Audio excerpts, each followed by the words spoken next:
comencemos entonces exactamente desde donde estábamos en la última clase. Estábamos hablando de la estimación puntual, ¿cierto? Y dentro de la estimación puntual hablamos del método de máxima verosimilitud. Y justamente con este método de máxima verosimilitud habíamos hablado de esta función L, ¿cierto? Que es la función de verosimilitud, que dependía de los parámetros de la distribución y obviamente de las variables, y la usábamos para hacer la estimación de los parámetros. Y nosotros lo que hicimos fue usar el método de máxima verosimilitud para estimar, ¿sí? Para estimar el parámetro de la distribución binomial. Eso fue lo que estuvimos trabajando en nuestra última clase. Entonces ahora vamos a hacer el ejemplo 2 para retomar, cuya intención es que dada una muestra aleatoria, ahora que son de una distribución normal, lo que vamos a buscar es encontrar los estimadores de la media y de sigma al cuadrado, dada entonces esa muestra que está ahí. Este es un trabajo un poquitín más denso de lo que habíamos hecho el día lunes, pero tampoco será tan complicado, así que tranquilidad con eso, mis estimados estudiantes. Sí, espero ahí que tengan bastante, estén sin ningún problema. Vamos entonces, vamos a hacerlo. Bien, vamos a compartir la pantalla para que veamos cómo vamos a calcular mediante el método de máxima verosimilitud, que dijimos que es maximizar básicamente una función, eso que tenemos ahí. Recordemos que la función de verosimilitud es la multiplicatoria de cada una, ¿cierto?, de las funciones de densidad de probabilidades, que en este caso es una distribución normal. Así que ahí está. Entonces, a contar de ello, lo que vamos a hacer es tratar de optimizar esta que está aquí. O sea, lo que vamos a hacer en la práctica es aplicar el logaritmo. No sé si se acuerda que estuvimos haciendo ello, ¿sí? Pero es eso lo que necesitamos hacer. Entonces, vamos con ello. Lo primero es que vamos a descomponer un poquitito esta multiplicatoria. ¿Sí? Hay un par de elementos que pueden salir. Un segundo. Tengo un pequeño problema con el lápiz con el que estoy trabajando. Si me da un minuto. Ahí sí. Como decíamos entonces, esta es la función de máxima verosimilitud que corresponde a la multiplicatoria de cada una de las funciones de densidad de probabilidad de cada una de las variables que estamos trabajando, que dijimos que todas eran normales. Entonces vamos a tratar de sacar algunos elementos fuera de esta multiplicatoria. Si por propiedades de la multiplicatoria, si miramos este que está aquí, se va a repetir en cada una de las multiplicaciones, así que finalmente la podemos sacar fuera de la multiplicatoria como 1 partido en 2 la raíz de 2pi por sigma al cuadrado, y eso está elevado a n. Ahí está. Entonces tenemos la multiplicatoria de esa expresión que está ahí, que la vamos a descomponer un poquitito. Es solo esa expresión que está en la parte de arriba, solo eso, nosotros lo podemos escribir como e elevado a, si quieren, e elevado a menos 1 partido en 2, e elevado a, perdón, 1 partido en 2 sigma al cuadrado, y acá por e elevado a, miento, podemos dejar el exponente, ahí sí, podemos dejar el exponente en la parte de arriba, esa es la descomposición que deseo hacer, perdón, y a contar de ella entonces también lo podemos sacar fuera de la multiplicatoria, ¿sí? Entonces, dejemos primero esta aquí para que se entienda bien lo que estamos haciendo, solo estamos utilizando las propiedades de la multiplicatoria, no voy a anotar los índices porque es un poco reiterativo y usted ya sabe con los que estamos trabajando. Entonces ahora vamos a llevar fuera de la multiplicatoria aquello que no está dependiente, y lo que sí está dependiente de ello, dado que vamos a ir multiplicando cada uno de estos e, en el fondo lo que vamos a hacer es sumar los x sub i menos mu al cuadrado entre sí, y todo el resto va a quedar delante, lo podríamos sacar como un factor, razón por la cual toda esta expresión entonces va a quedar de la manera como e elevado a menos 1 partido en 2 sigma al cuadrado por la sumatoria de los x sub i menos mu al cuadrado. Y eso es solo, mis estimados estudiantes, por propiedades, ¿sí? Si usted recuerda, por las propiedades que tiene la multiplicatoria. Hecho eso, entonces vamos a trabajar lo mismo que hicimos en la clase pasada, vamos a aplicar el logaritmo. En particular, apliquemos el logaritmo natural, ¿sí? Vamos a aplicar el logaritmo para poder ayudarnos con los temas de los exponentes, ¿sí? Así que vamos a ver qué es lo que podemos hacer allí con esto, ¿sí? Entonces, ordenemos. Si tenemos el logaritmo natural de la función L, que quedamos en que depende de varias variables ahí, lo vamos a dejar abierto nada más, como los x sub i y los parámetros, que en este caso es mu y sigma al cuadrado, esos son los que dependen, y acá vamos a hacer el trabajo que corresponde. Si aplicamos el logaritmo, entonces lo podemos descomponer en varias expresiones. Aquí usted me puede ayudar si quiere con todo lo que nosotros podemos hacer. Si aplicamos directamente esto, va a quedar como una suma de logaritmos, ¿cierto? Dado que la multiplicación de logaritmos corresponde, o sea, la multiplicación de argumentos dentro del logaritmo corresponde a la suma. Eso usted, espero, lo maneja. Y tenemos 1 más el logaritmo natural de la exponencial de 1 partido en 2 sigma al cuadrado por la sumatoria de los x sub i menos mu al cuadrado. Y ahí obviamente el logaritmo y la exponencial se van a anular. Un segundo, vamos a enchufar este computador para que no vaya a apagarse. Ahí está. Y entonces lo que vamos a tener será, acá el 2 puede ir delante de una diferencia de logaritmo, y tenemos logaritmo natural de 1 menos el logaritmo natural de la raíz de 2pi sigma al cuadrado. Esas son propiedades de los logaritmos, usted la puede recordar. Si es que no la recuerda, tenemos menos 1 partido en 2 sigma al cuadrado multiplicado por la sumatoria de los x sub i menos mu, y todo eso está elevado al cuadrado. Ahí ya tenemos entonces un poquitito más ordenado lo que necesitamos. Y aquí podemos aplicar otras propiedades del logaritmo, por ejemplo, aquí me salté un detalle y no me he dado cuenta. Ese no es un 2, es una n, por eso me faltaba una n por aquí. Ahí está la n, y por tanto esta expresión que está aquí delante es una n. Ahí sí, hecha esa corrección, que es muy importante porque estamos trabajando.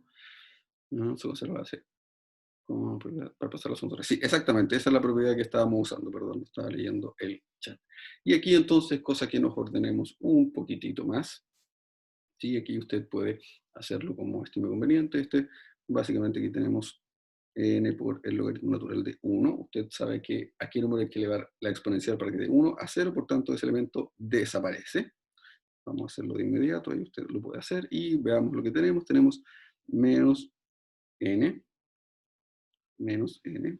por el logaritmo natural de 2pi por sigma al cuadrado, y todo eso está elevado a un medio. Así que ahí usamos las propiedades del logaritmo, y lo que tenemos es menos n medios, que multiplica el logaritmo natural de 2pi, y sigma cuadrado lo vamos a escribir de esa manera porque es una forma más conveniente, menos 1 partido en 2 sigma al cuadrado por la sumatoria de los x sub i menos mu al cuadrado. Y aquí podemos ordenar un poquito para que nos queden las constantes claramente establecidas, como el logaritmo natural de 2pi, y acá tenemos menos n medios logaritmo natural de sigma al cuadrado. Ahí está.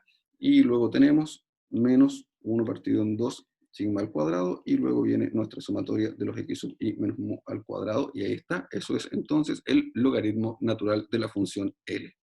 Vamos a dejar ahí. Y es entonces la que nosotros tenemos que minimizar. Y para minimizar, esto es una función que depende de dos parámetros, o sea, son dos variables. Por tanto, esto es minimizar funciones de varias variables, que espero usted también recuerde. ¿Y cómo se hace? Simplemente se deriva la función del logaritmo natural de L respecto de cada uno de los parámetros, o sea, respecto de mu y de Ln. Ahí está, mis paréntesis no quedan muy buenas, de respecto de sigma al cuadrado. Sí, hay implícito un cambio de variable, pero asumamos entonces que nuestra variable es sigma cuadrado completa. De hecho, usted puede ahí hacer un cambio y decir que sigma cuadrado vale z, si usted quiere, y se ordena mucho más fácil si es que hace las derivadas parciales.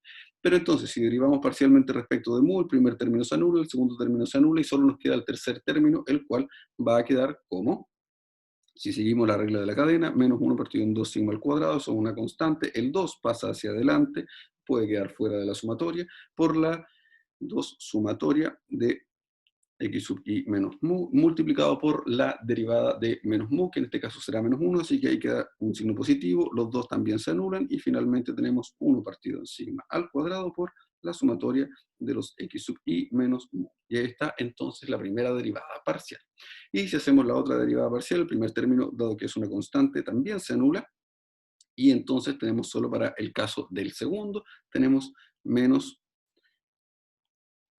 sigma menos n partido en 2 y dado el logaritmo natural será sigma al cuadrado. Recuerde que aquí hay una triquiñuela que estamos usando, por tanto no hay que usar la regla de la cadena porque nuestra variable es sigma al cuadrado, ¿sí? Y tenemos 1 partido en 2 sigma al cuadrado y, perdón, 1 partido en 2 sigma al cuadrado, sí, y por la derivada de este, o sea, porque la parte que está acá es una constante para nosotros, así que solo hay que derivar ese, por tanto nos va a quedar elevado a la cuarta. El negativo que estaba adelante también se va a anular con el otro negativo y por tanto va a quedar positivo. Y ahí está sigma a la cuarta. Entonces, aquí está nuestra sumatoria, que no se nos pierda, de los x sub i menos mu. Y eso obviamente está elevado al cuadrado. Y ahí ya tenemos nuestras dos derivadas parciales. Déjenme borrar esto que lo tenía preparado para la siguiente porción, pero lo vamos a hacer de inmediato aquí. Y después lo agregamos para trabajar la parte de el método de los momentos. Entonces, ya tenemos nuestras dos derivadas parciales. Vamos bien ahí. Y ahora tenemos que igualarlas a cero. Entonces lo que hacemos es 1 partido en sigma al cuadrado por la sumatoria de los x sub i menos mu elevado sin elevar es igual a 0. Y el otro que tenemos es menos n partido en 2 sigma al cuadrado más 1 partido en 2 sigma a la cuarta por la sumatoria de los x sub i menos mu al cuadrado es igual a 0 y ahí tenemos un sistema. Y lo que hacemos es tratar de despejar tanto la variable mu para nosotros y la variable sigma al cuadrado. Y ahí usted puede hacer el orden que estime conveniente para intentar hacer el despeje de estos dos. Ahí, por ejemplo, puede despejar uno y tratar de reemplazarlo en el caso del otro. Lo importante para nosotros es que, dado ese sistema, no nos vamos a detener mucho en la solución de este sistema.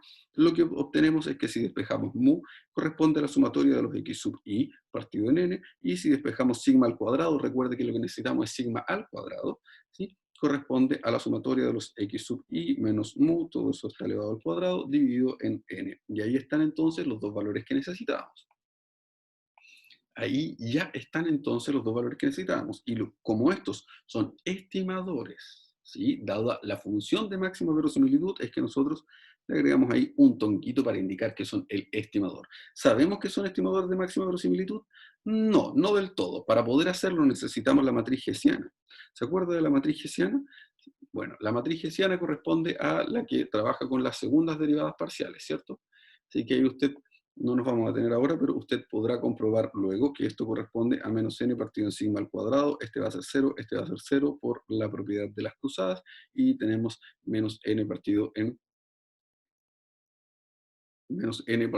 2 sigma al cuadrado, y ahí está. Esa entonces va a ser la matriz hessiana. Si usted lo reemplaza en cada uno de los estimadores, entonces va a poder comprobar que efectivamente eso es un mínimo. Esa parte la dejamos para usted, eso viene del cálculo y no perdamos tanto nuestro tiempo en esa porción. Pero lo importante es que aquí tenemos los estimadores. Ahora, el ejercicio obviamente está completo cuando usted haya comprobado que efectivamente, me equivoqué, hayamos comprobado efectivamente que estos valores son valores de tipo máximo, no mínimo. ¿Cómo se sabe cuando un valor es máximo? Bueno, cuando la matriz hessiana es definida positiva, ¿sí? ¿Se acuerda cuando es definida positiva? Para que sea definida positiva es necesario que los determinantes sean positivos. Ahí, si usted se acuerda, vamos a ver, perdón, que la matriz hessiana sea semidefinida negativa, es decir, que el primer determinante, el primer mínimo sea menor a 0 y el segundo sea positivo. Eso ahí usted lo puede ir manejando en detalle y puede comprobar que efectivamente estamos en presencia de un valor que es un valor máximo. Y ya tenemos entonces nuestros estimadores de máxima verosimilitud. Si se fija, es muy parecido a lo que nosotros estuvimos haciendo en el caso de la anterior. Y el caso anterior que habíamos trabajado es justamente el de la... Déjame compartirlo. Ahí está. El que habíamos trabajado anteriormente es el de la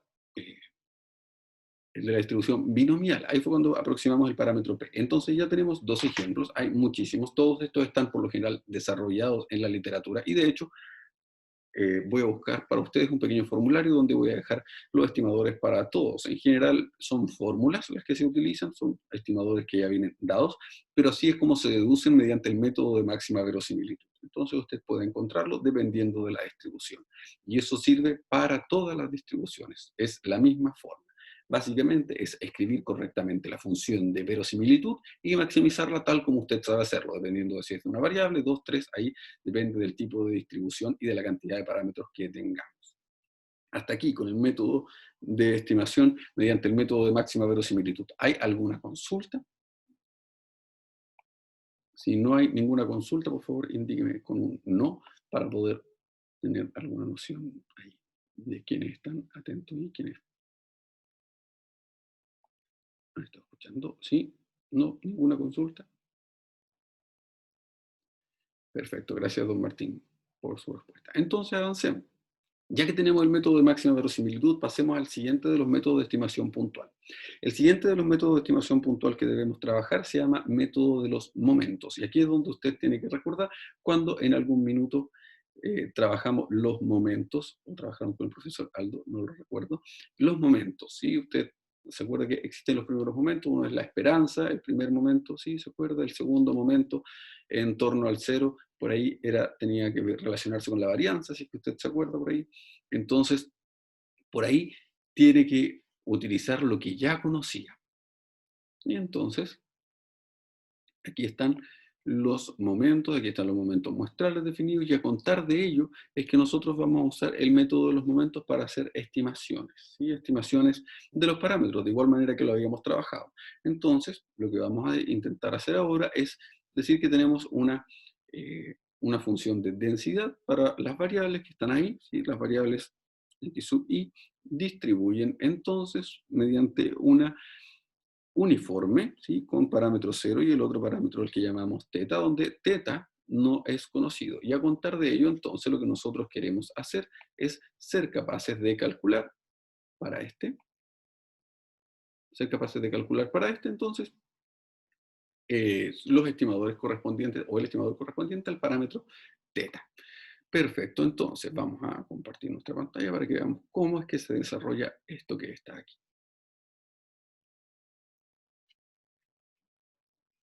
Creo que ahí está observándose, sí.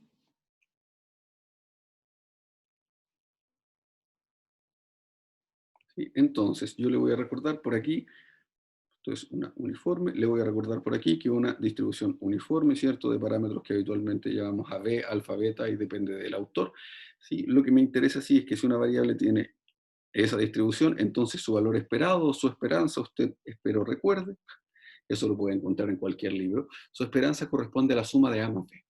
¿Sí? Ahí está. Entonces, ese es su primer momento. ¿Sí? Entonces, como ese es su primer momento, y según lo que nosotros acabamos de revisar, los momentos muestrales, o sea, los momentos muestrales m sub r, nosotros los podemos escribir como 1 partido en n, la sumatoria desde igual a 1 hasta n, ¿cierto? De los x sub i elevado a r. Eso es, los x sub i hacen referencia a cada una de las variables de la muestra, ¿cierto? Entonces, ahora utilicemos eso que acabamos de decir para hacer nuestro cálculo. Entonces, el primer momento de la distribución uniforme es ese que está aquí, ¿sí? Es decir, para nuestro caso será 0 más teta partido en 2. Eso lo vamos a destacar en esta parte. Esto corresponde al primer momento de la distribución uniforme. Y para nuestra muestra, entonces, para cada uno de los valores, el primer momento muestral para nosotros va a corresponder a 1 partido en n, ¿sí? Por la sumatoria de i sub 1 hasta n de los x sub i elevado a 1. Ahora, si usted observa esa expresión que está ahí, podrá darse cuenta que esa expresión corresponde a la media, ¿cierto?, de nuestra muestra. Entonces, de ahí nosotros podemos deducir bastante fácilmente que que teta corresponde a 2 veces el valor de la media. Y como ese es el estimador, ahí entonces dejamos un tonguito y ya está. Ahí está el estimador mediante el método de los momentos para el parámetro de la distribución uniforme. Y ya estamos listos con esa distribución. No fue muy complicado. Entonces, hagamos uno un poquitito más denso. ¿Sí? Vamos a hacer la misma idea. Tenemos una muestra de x sub i que distribuyen mediante una distribución gamma. Y recuerde que la distribución gamma trabajaba con dos parámetros, alfa y beta. Entonces, a contar de esa distribución es que nosotros vamos a buscar, mediante el método de los momentos, el ser capaces de estimar los parámetros que allí se encuentran. ¿Sí? Perfecto. Entonces,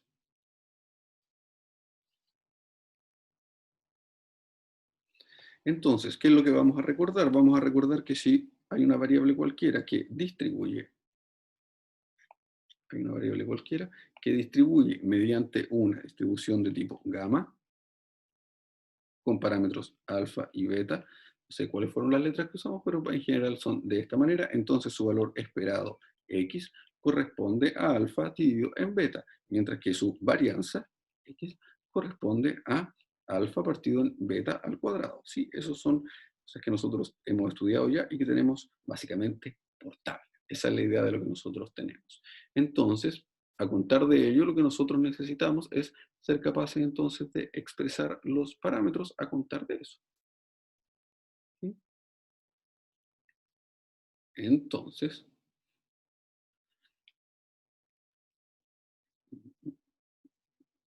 Entonces, lo que hacemos es, calculamos el primer momento, acá está, el primer momento para nuestra muestra, el primer momento muestral será 1 partido en n, que es la sumatoria de los x sub i elevado a r, ¿cierto? Y en este primer momento nosotros ya acordamos que correspondía a la media.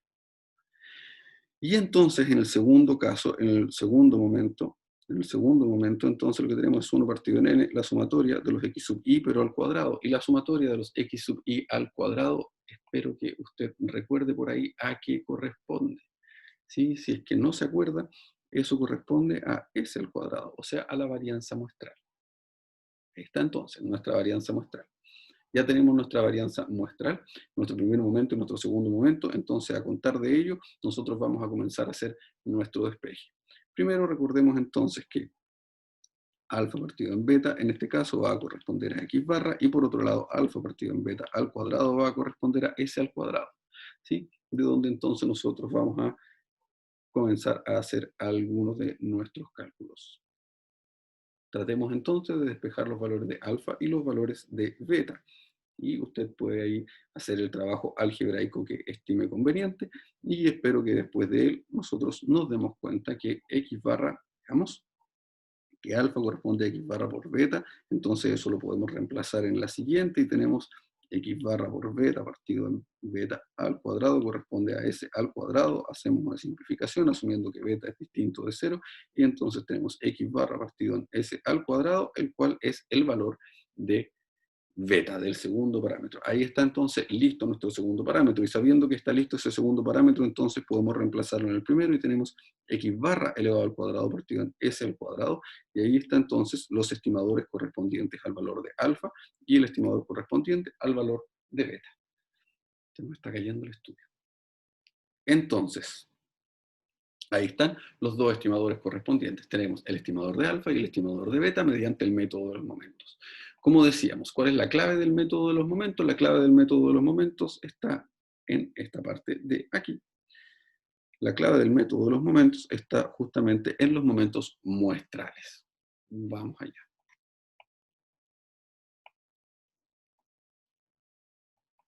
Ahí está. Entonces, usted puede utilizar eso que tenemos en esta porción de aquí, eso, que son los momentos muestrales alrededor del cero, para compararlos con estos, que son los momentos alrededor del cero, pero teóricos ya, y a contar de ellos entonces nosotros obtenemos los estimadores, y listo, tenemos todos nuestros estimadores. Y ya hemos visto entonces los dos métodos que necesitamos, el método de estimación de máxima verosimilitud, que es el primero que vamos a revisar, y el método de estimación de los momentos. Y ahora entonces vamos a ver algunas de las propiedades de estos que van a trabajar muchísimo más en detalle con nuestro estimado ayudante, pero que nosotros vamos a revisar. ¿Por qué espero que lo trabajen con con nuestro ayudante porque es mucho más fácil observar esta clase de propiedades en la práctica y con números que de manera teórica ahí se vuelve un poquitito más tedioso.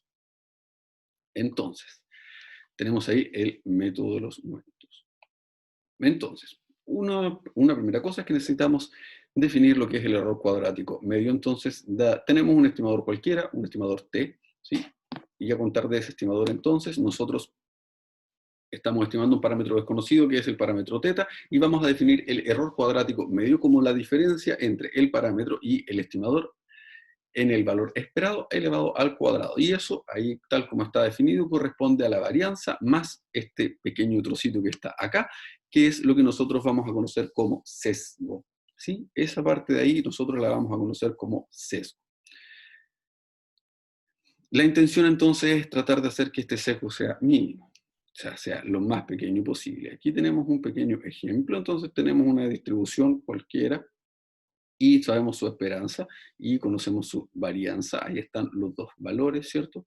Y consideramos S como T sub 1 y S como T sub 2. Nótese que esta es la media que está dividida en N y esta es otra expresión que está dividida en N más 1, ¿cierto? Entonces, dependiendo del valor de mu, vamos a tener esas dos expresiones que están ahí. De hecho, en particular, ahí está hecho el cálculo. Usted lo puede hacer a través de la esperanza, conocido todo lo que hemos trabajado, y las propiedades de la esperanza y la varianza. Y entonces, si consideramos ese valor de varianza, esto es solo un ejemplo, y consideramos ese valor de observaciones en la muestra, entonces ahí está el valor mu que va a dividir, despejado, y ocurre que el error cuadrático medio varía. Entonces, no es suficiente el error cuadrático medio porque el error cuadrático medio depende de varios detalles. En particular, no es una buena idea o no es suficiente para poder elegir un estimador. Lo que nosotros necesitamos es estimadores de tipo insesgado, y un estimador cualquiera t del parámetro θ va a ser insesgado si el valor esperado de este parámetro en particular es lógicamente θ. ¿Sí? Si yo entonces tomo la esperanza del estimador que tengo, lógicamente lo que yo debería esperar es θ para que de esta manera sea insesgado. Y con ello entonces lo que nosotros tenemos es que el error cuadrático medio del estimador θ va a corresponder simplemente a la varianza de θ. ¿Sí? Eso es ahí un detalle importante. Dada entonces dada una muestra cualquiera, eso es lo que dice aquí con este ejemplo, el estimador de la varianza muestral, que es S al cuadrado, en general es un estimador de sigma al cuadrado, o sea, de la varianza, solo si es que está tomado con la expresión en la que el denominador tiene n-1. ¿Se acuerda que vimos dos expresiones? Una que tenía un n y una que tenía un n-1. Bueno, cuando tiene un n-1, en ese caso es insesgado. Eso lo van a trabajar en detalle con ayuda de nuestro ayudante. Luego nosotros tenemos lo que es el consistente, un estimador, ¿sí? Un estimador del parámetro θ. Y tomamos una serie de estimadores, ahí está. Esto viene también del cálculo y de la idea del límite, así que vamos a tratar de no ahondar tanto ya para no meternos en terrenos pantanosos. Sea T entonces el estimador, nosotros tomamos una serie de estimadores, ¿sí? Una secuencia de estimadores con base a distintas muestras que van creciendo, o sea, a medida que va creciendo la muestra y que es de un tamaño finito, un número n, ¿sí? Entonces vamos a decir que T es consistente a medida que vamos agrandando la muestra. Si es que a medida que nosotros agrandamos la muestra, entonces el error se va haciendo, o sea, y calculamos que este sea menor que el error, la probabilidad debe tender al valor de 1. O sea, lo que estamos diciendo básicamente es que nuestro parámetro se va aproximando cada vez más nuestro estimador se va aproximando cada vez más al parámetro, tanto que si nosotros agrandamos infinitamente la muestra, entonces efectivamente caemos dentro del parámetro. Eso es que sea consistente, que a medida que usted va agrandando la muestra, mientras la muestra tiende a infinito, entonces cae dentro de la distribución. Eso es lo que estamos diciendo allí en términos simples con ese límite. Un estimador insesgado de varianza mínima. Entonces veamos, si tenemos una muestra aleatoria de una distribución, ¿cierto? Y ahí está su función de densidad de probabilidad, y tenemos un estimador T, que es estimador de θ, tal como lo hemos hecho hasta ahora, y tenemos que su valor esperado es lógicamente θ, y que su varianza, ¿cierto?, es menor que la varianza de cualquiera de los otros estimadores, cosa que son las que estábamos revisando antes, ¿cierto? Si su varianza es menor que la de cualquier otro estimador, pero de cualquier otro estimador insecado, porque aquí pueden haber muchísimos estimadores, ¿cierto?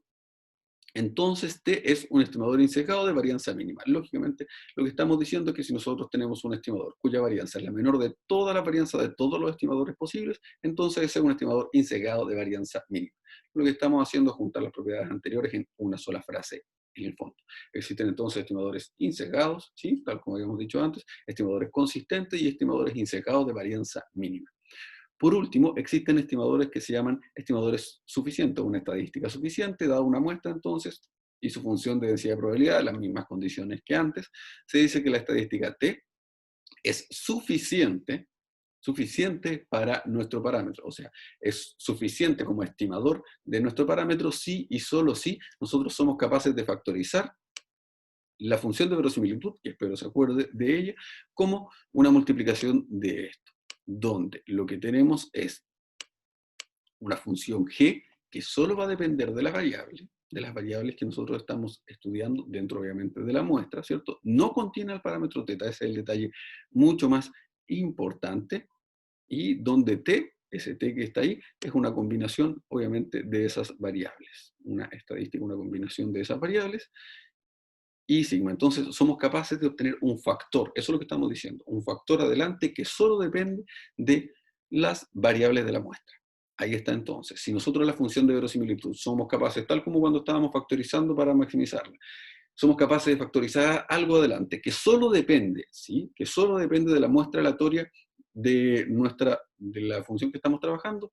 En ese caso, entonces, nuestra estadística se va a llamar de tipo suficiente. Y ahí están todas las propiedades que nosotros vamos a tener para los estimadores. Los estimadores, entonces, pueden ser de tipo insegado, consistente, insegado de varianza mínima, y pueden ser una estadística suficiente. Y con ello ya tenemos, entonces, todas las propiedades y los métodos que vamos a ver para encontrar los estimadores. Pero eso de forma puntual.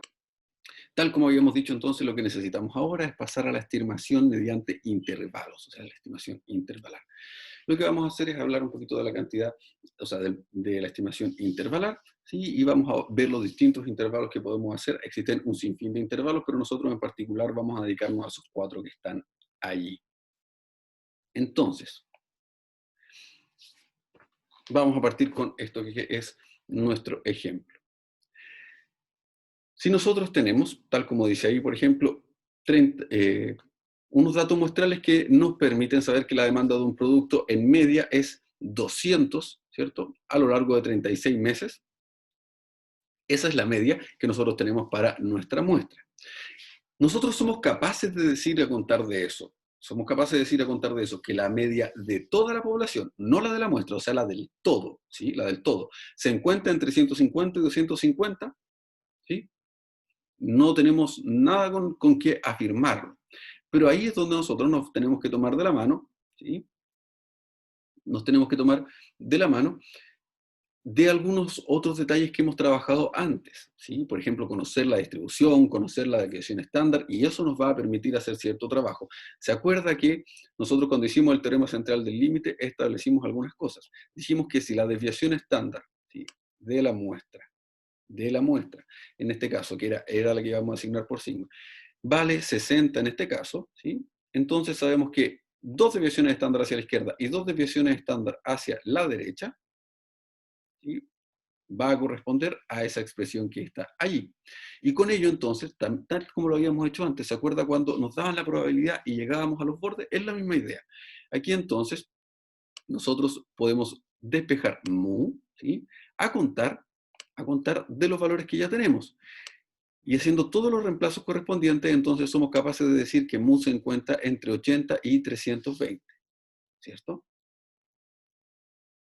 ¿Sí? Eso quiere decir que con un 95% de probabilidad, vamos a usar otro concepto de ahí, un detallito, nosotros podemos afirmar que la media se encuentra entre ese valor y ese valor.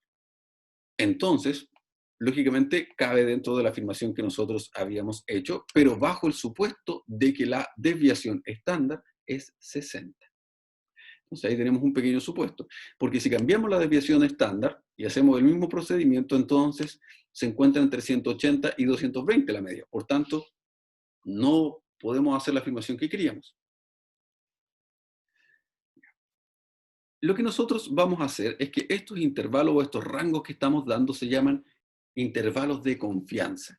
Y este numerito que está ahí, que nosotros en este caso lo pasamos con gol, lo dijimos al azar, no es cualquier cosa. Ese numerito que está ahí es lo que nosotros vamos a llamar nivel de confianza. Y ahora cuando lo vamos a definir, vamos a ver bien cómo vamos a calcular cada uno de esos intervalos de confianza. Eso es lo que vamos a hacer entonces ahora. Lo que vamos a hacer ahora, ¿cierto? Entonces, lo que vamos a hacer ahora es buscar una estadística, ¿sí? Una estadística que sea suficiente, ya vimos lo que era la propiedad suficiente, ¿cierto? Y la vamos a relacionar con una variable X a la que vamos a llamar variable aleatoria pivotal, ¿sí? Donde esta variable va a involucrar al parámetro que nosotros queremos estimar, pero la distribución en sí no contiene ese parámetro, así como no contiene ningún otro parámetro desconocido. Esto yo sé que suena un poquitito etéreo, pero ya lo hemos trabajado y ahora se va a dar cuenta. Entonces nosotros vamos a buscar dos valores, x sub 1 y x sub 2, tales que, ¿sí? esa variable aleatoria que hemos llamado x se encuentre, o se tenga, esté dentro de ese rango con una probabilidad 1 menos alfa. Y 1 menos alfa es lo que vamos a llamar coeficiente de confianza o nivel de confianza. Y los valores que están al lado, o sea, el valor izquierdo y el valor derecho, son los que nosotros vamos a conocer como límite izquierdo y límite derecho del intervalo de confianza bilateral. O sea, cuando tenemos los dos límites, lo llamamos bilateral. Mientras que si nosotros estamos trabajando con probabilidades en que la probabilidad sea menor que un valor o el parámetro sea mayor que un valor, en ese caso vamos a estar hablando de intervalos de confianza unilaterales que van a tener formas de esa manera o de esa manera, como el límite inferior y el límite superior, lower y upper en inglés. Ahí están las siglas que nosotros estamos usando. Parece mucho más difícil y le aseguro de lo que es. Entonces, tenemos una variable aleatoria, ¿cierto? Que depende de un parámetro cualquiera y tenemos una muestra aleatoria, ¿sí? De esa misma variable. Entonces, la cantidad pivotal o pivote, ¿cierto? Es una función que tiene las mejores propiedades para poder estimar a este parámetro θ que nosotros estamos calculando. Y entonces, el primer detalle es que es una función de la muestra y de θ, y donde θ obviamente es la única cantidad desconocida, y donde la distribución de probabilidades no depende de θ. Así entonces es como nosotros llegamos a la construcción de esta clase de intervalos de confianza. Y esto es lo que nos interesa. Si nosotros tenemos una muestra aleatoria de x sub 1 hasta x sub n, que tienen una distribución normal con media mu y con varianza desconocida, perdón, con varianza conocida, sigma al cuadrado, mire lo que estamos diciendo, tenemos una muestra. Esta muestra tiene una media mu, ¿cierto? Y una varianza que es conocida sigma al cuadrado. ¿Qué es lo que tiene esa distribución? Pues bien, a contar de ella, entonces nosotros podemos establecer, tal como habíamos dicho antes, la probabilidad de que la media se encuentre entre ese valor y ese valor, que son los límites de nuestro intervalo, como 1 menos alfa. Y lo que nosotros va a ocurrir es que vamos a conocer el nivel de confianza, vamos a conocer ese valor, ese valor, ese valor, y estos que están aquí son los valores z, para los cuales ocurre este nivel de confianza, que nosotros ya lo habíamos trabajado. ¿Sí? Nosotros ya lo habíamos establecido, conocida la probabilidad, calculábamos los valores de dentro. Es lo mismo que hacíamos antes. Y con ello entonces, nuestro primer intervalo de confianza, que es este, el intervalo de confianza para la media con varianza conocida, ¿sí? Corresponde a esta expresión. Ahí está entonces, mis estimados estudiantes. Y vamos a desarrollar, ¿tenemos tiempo? Sí. Vamos a desarrollar entonces este ejemplo para poder hacerlo de la manera lo más simple posible. Lo que estamos buscando es realizar un intervalo de confianza. Déjeme tomar nota para que podamos dejar de proyectarlo. Lo que estamos buscando es calcular el intervalo de confianza. En la raíz de n, aquí tenemos x barra más 0 sub 1 menos alfa medios por sigma partido en la raíz de n. Ahí está. Lo que estamos buscando es calcular un intervalo de confianza para esas 16 cajas de cereal que están allí, ¿cierto? Entonces tenemos una muestra de 16 cajas de cereal, ahí están, donde conocemos el valor del peso promedio de llenado. Lo que vamos a hacer es, a contar de ello entonces, calcular un intervalo de confianza para el peso promedio de todas las cajas de cereal. No solamente de las cajas de cereal que nos han dado, sino que a contar de nuestra muestra, nosotros vamos a ser capaces de calcular el peso promedio de todas las cajas de cereal que tenemos. Para ello, lo primero que haremos será ser capaces de obtener la media muestral, porque si no tenemos esa media muestral, entonces no podemos hacer ninguno de los cálculos. Déjenme hacer ese rápidamente. Y la media muestral, usted la puede comprobar con su calculadora y me corrige si es que yo me he equivocado, es 503,75. Ese es el primer dato. Además, nos dieron una desviación estándar de 5, ¿cierto? Y nos han pedido intervalos de confianza al 90%, 95% y 99%, y ahora vamos a ver qué es lo que eso significa en la práctica. Entonces, tomamos los pesos. Tomamos los pesos de esas 16 cajas de cereal y a contar de ello obtuvimos la media muestral y tenemos nuestro sigma, que es el sigma, pero es el sigma de toda la población. Ese es un detalle súper importante, por eso lo estamos trabajando ahí. Esto es de la población. Y esta, a diferencia, es de la muestra. Recuerde que si nosotros quisiéramos establecer la varianza de la muestra sería S al cuadrado, o la desviación estándar de la muestra sería simplemente S. Ahí hay que hacer una buena distinción. Y lo que nosotros vamos a hacer es un intervalo de confianza al 90%, partamos por ahí, al 90%. Entonces lo que buscamos es ser capaces de obtener un rango numérico donde con un 90% de confianza seamos capaces de afirmar que mu, la media de toda la población, se encuentra en ese rango. Para ello, entonces, comencemos reemplazando los valores que tenemos. Tenemos 503,75 menos z sub 1 menos alfa medios. Ahí está.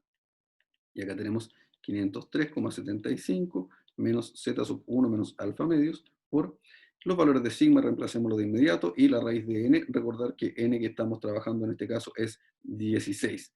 Y por tanto, su raíz cuadrada va a ser 4. Ahora nuestro problema se remite a esta parte que está aquí. ¿Qué es lo que significa ese valor? Pues bien, para ello tenemos que recordar la distribución normal. ¿Sí? Ahí está entonces.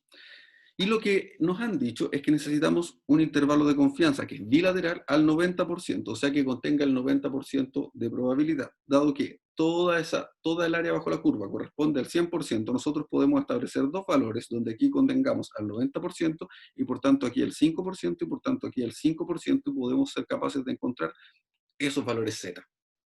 Y estos valores z son el z sub 1 menos alfa medios que nosotros estamos estableciendo. Uno es el límite izquierdo y otro es el límite derecho. Son valores que nosotros podemos calcular. El segundo término es un más. Sí, toda la razón. El segundo término efectivamente es un más. En la parte de arriba estaba con más. Sí. Entonces lo que necesitamos son esos valores z. Y esos valores z en general están establecidos. Entonces podemos ir directamente a calcular nuestros valores z. Y para ello podemos tomar nuestra aplicación. O si usted quiere puede hacerlo mediante lo que usted estime conveniente. Recordar que vamos a estar trabajando con una distribución normal estándar, ¿sí? Por eso estamos usando la letra Z. Y lo que necesitamos, ¿cierto?, es aquel en que nosotros tengamos el 90% de las probabilidades, escrito en forma decimal. Ahí está, al revés. Lo que necesito entonces es el 10%. Mire lo que tenemos y observemos aquí en este gráfico. Lo que ocurre, ¿cierto?, es que el 10%, dado que el 90% lo queríamos al centro, el 10% está distribuido entre las dos colas ahí pintado de rosado. Y el valor que hace ese corte es 1,64, ¿sí? 1,64 en el lado derecho, menos 1,64 en el lado izquierdo. Recuerde que esto es simétrico. Y ahí está entonces. En la parte blanca del centro está el 90%, en la parte rosada está ese 10%. ¿Sí? Ahí está. Y lo que nosotros tenemos es 5 hacia cada lado. No se olvide de eso, 5 hacia cada lado. Eso lo hace automáticamente este programa. Ahora, si usted quisiera hacer un cálculo aquí un poquito más antiguo, entonces podemos hacer esto, por ejemplo. No, 0,05, ahí sí. Y lo que nos da es exactamente el mismo valor, pero ahora estamos viendo solo una cola. Lo que hace este programa es que ve automáticamente las dos. Así que eso nos facilita el trabajo. Y es 1,64. Entonces pasemos a el valor de z que nosotros necesitamos. Por tanto, este valor z que corta aquí es menos 1,64 y el otro es 1,64 positivo. A la larga, el número es 1,64 porque el signo está contenido en esa parte de allí. ¿Sí? Entonces ahora vamos a hacer todos los reemplazos que necesitamos. Déjenme borrar esto de aquí. Reemplacemos nuestros valores. Ahí sí. Y tenemos entonces, vamos a reemplazar el 1,64 en esta parte de acá y el 1,64 en esta parte de acá. Y por tanto, ahora podemos hacer el cálculo, que es 503.75 menos el 1,64 multiplicado por 5 y dividido en 4. Eso será 501,7. Y si hacemos exactamente el mismo cálculo, pero lo que hacemos es cambiar el signo del medio de un menos a un más, ¿cierto? Ahí está. Lo que obtenemos es 505,8. Y ya está. Entonces, eso es lo que hemos tenido. Ese es nuestro intervalo. Entonces, al 90%, no nos olvidemos. ¿Qué es lo que hemos hecho? En resumen, nos han dado la muestra, y con tanto calculamos la media muestral, nos han dado la desviación estándar o la varianza de toda la población, y nos dieron un nivel de confianza. A contar de eso, nosotros hemos calculado un intervalo, según la fórmula que teníamos, en el que nosotros estamos seguros, con un 90% de confianza, ¿cierto?, que la media de toda la población se encuentra entre esos valores. Entonces su afirmación estadística sería, con un 90% de confianza podemos afirmar que la media de toda la población de cajas de cereal se encuentra entre 501,7 gramos y 505,8 gramos. Esa es la afirmación entonces que nosotros podemos hacer. Note la importancia de lo que acabamos de hacer. Nosotros, solo con la media de nuestra muestra y algunos otros datos, fuimos capaces de extrapolar para toda la población, o sea, a contar de muestras pequeñas, somos capaces de hacer deducciones para toda la población. Y esa es la gracia de la inferencia estadística. Estamos haciendo deducciones grandes a contar solo de datos pequeños. Entonces, como tarea, para nuestra próxima clase, usted intente practicar, calcular el intervalo al 95% de confianza y al 99% de confianza para poder comparar cuáles de ellos son más grandes y cuáles de ellos son más pequeños. Pero eso, mis estimados estudiantes, es lo que vamos a seguir trabajando durante el próximo día lunes. Y ahí vamos a seguir con la otra serie del sinnúmero de intervalos de confianza que tenemos para trabajar. Por ahora, mis queridos estudiantes, eso es todo lo que debíamos trabajar en cuanto a los contenidos.